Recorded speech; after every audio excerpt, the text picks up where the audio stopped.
হাঁহিৰ খুৰাক যোগাব পৰা ৮০ দশকৰ প্ৰচুৰ জনপ্ৰিয় ৰেডিঅ' নাট গোবৰ্ধন চৰিত্ৰ এতিয়া চলচ্চিত্ৰ ৰূপত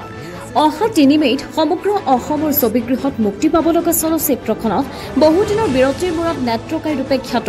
অৰুণ হাজৰিকাই গোবৰ্ধনৰ নাম ভূমিকাত অভিনয় কৰিছে চিৰিয়াছ কমেডি গোবৰ্ধনৰ জৰিয়তে দৰ্শক শ্ৰোতাৰ বহুদিনৰ এক অভাৱ পূৰণ হ'ব বুলি আশাবাদী প্ৰসিদ্ধ নাট্যকাৰ তৰুণ শইকীয়া জনপ্ৰিয় ৰেডিঅ' নাট গোবৰ্ধন চৰিত্ৰৰ কাহিনীৰ সংবৰ্ধন চিত্ৰনাট্য আৰু সংলাপ সংযোজন পৰিচালক জয়ন্ত গোস্বামীৰ মভিষ্টনৰ বেনাৰত জয়ন্ত গোস্বামী আৰু সবিতা গোস্বামীৰ প্ৰযোজনাত নিৰ্মিত গোবৰ্ধন চৰিত্ৰত অভিনয় কৰিছে অৰুণ হাজৰিকা চেতনা দাস প্ৰতিভা চৌধুৰী স্বাগতা ভৰালী মধুমিতা কটকী সমীৰণ বৰা সবিতা গোস্বামী সুজিত শৰ্মা পূৰ্ণদা হাজৰিকা জ্যোতি গগন তৃষ্ণা বৰা সুজিত শৰ্মা সংশিকা কাশ্যপ আদি মুখ্য সহকাৰী পৰিচালক নয়ন মেধি কলা নিৰ্দেশনা ভাৰ্গৱ প্ৰতিম আৱাজ সংগীত বিশিষ্ট বাঁহীবাদক দীপক শৰ্মাৰ অসমৰ বিভিন্ন ঠাইৰ গ্ৰাম্য প্ৰধান অঞ্চলত দৃশ্যগ্ৰহণ হোৱা এই হাস্যৰসৰ ছবিখনৰ জৰিয়তে সমাজৰ নিৰ্কিঞ্জনৰ প্ৰতি স্বাৰ্থপৰসকলৰ শোষণ বঞ্চনা ঠগ প্ৰবঞ্চনাক শক্তিশালী ৰূপত উপস্থাপন কৰা হৈছে ব্যুৰ' ৰিপৰ্ট পোহৰ লাইভে গোবৰ্ধন চৰিত্ৰৰ বিশেষ দৰ্শনী চাইছিলোঁ পৰিচালক জয়ন্ত গোস্বামীয়ে সুন্দৰভাৱে ৰূপায়িত কৰিছে বিশেষকৈ গোবৰৰ চৰিত্ৰত আগৰ ৰেডিঅ' নাটত প্ৰয়াত ইন্দ্ৰ বনিয়া ডাঙৰীয়াই কৰিছিলে আৰু এতিয়া অৰুণ হাজৰিকাই নতুন ৰূপত দেখা পাব বৰ ভাল লাগিছিল অন্যান্য চৰিত্ৰটো সকলোৱে ভাল কৰিছে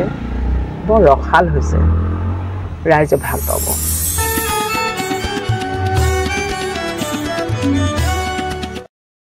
গোবৰ্ধন চৰিত্ৰ এইটো নামটো খুব জনপ্ৰিয় কাৰণ গোবৰ্ধন চৰিত্ৰ নামৰ এখন নাটক আমাৰ প্ৰায়বোৰে আমি আগতে শুনিছোঁ অনাথৰ যুগে এতিয়া সেই গোবৰ্ধন চৰিত্ৰকে আমাৰ বন্ধু প্ৰবৰ জয়ন্ত গোস্বামী ডাঙৰীয়াই চিনেমা কৰি উলিয়াইছে তেখেতৰ নিৰ্দেশনা মোৰ সৌভাগ্য হ'ল এটা বিশেষ প্ৰদৰ্শনী চোৱাৰ গোবৰ্ধন বুলি ক'লে ইন্দ্ৰবনীয়া দেৱৰ আৰু চেতনা বাইদেউৰ মুখখন সদায় আমাৰ আগত থাকেই কিন্তু ভাবিছিলোঁ কেনেকুৱা হ'ব বা কি নাই কিন্তু চাই উঠি গম পালোঁ বৰ বেলেগ ধৰণৰ গোবৰ্ধন চৰিত্ৰ হৈছে এইখন আৰু অতি সুন্দৰ হৈছে আৰু মানুহে আমোদ পাব এখন চাই পেলাই আৰু চিনেমাখন ভাল হওক সকলোৱে চাওক তাৰে আশা কৰি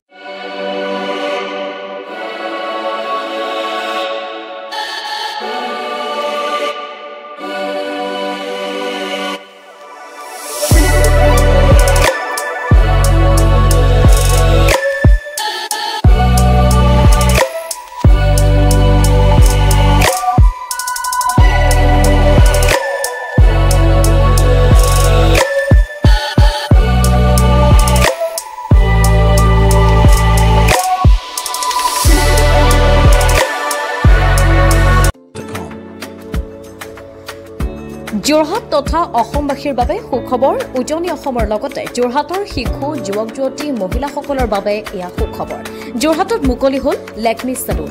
যোৰহাটৰ গড় আলিৰ এপল' টাৱাৰৰ প্ৰথম মহলাত মুকলি ভাৰতবৰ্ষৰ অন্যতম জনপ্ৰিয় চেলুন লেকমি চেলুন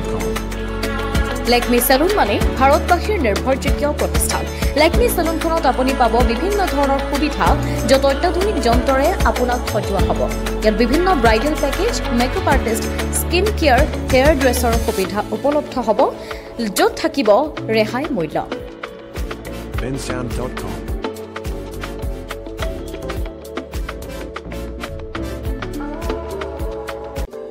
যোৰহাটবাসীৰ বাবে সুখবৰ থানা ৰোড ক্ৰিষ্টেল টাৱাৰ প্ৰথম মহলাত মুকলি হ'ল 7 চফিন চিল্ক এম্পেৰিয়াম নামেৰে এখনি আটকধুনীয়া সাজপাৰৰ বিপণী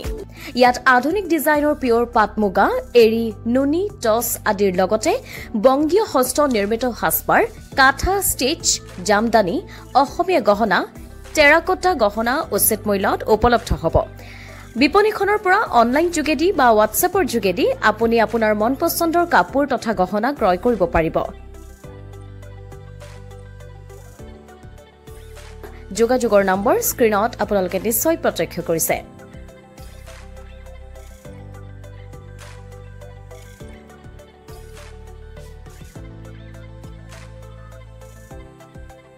নাৰী তথা যুৱতীসকলৰ বাবে আপোন পাট মুগা নুনি বিভিন্ন থলুৱা সাজপাৰৰ বিশেষ বিপণী 7 শ্বপিং চিল্ক একুৱাৰিয়ামখন মুকলি কৰা হ'ল। আশা কৰোঁ আপোনালোক আমাৰ বিপণীলৈ আহি মৰম আশীৰ্বাদ আৰু সহায় সহযোগিতা কৰিব বুলি আশা কৰিলোঁ। ধন্যবাদ।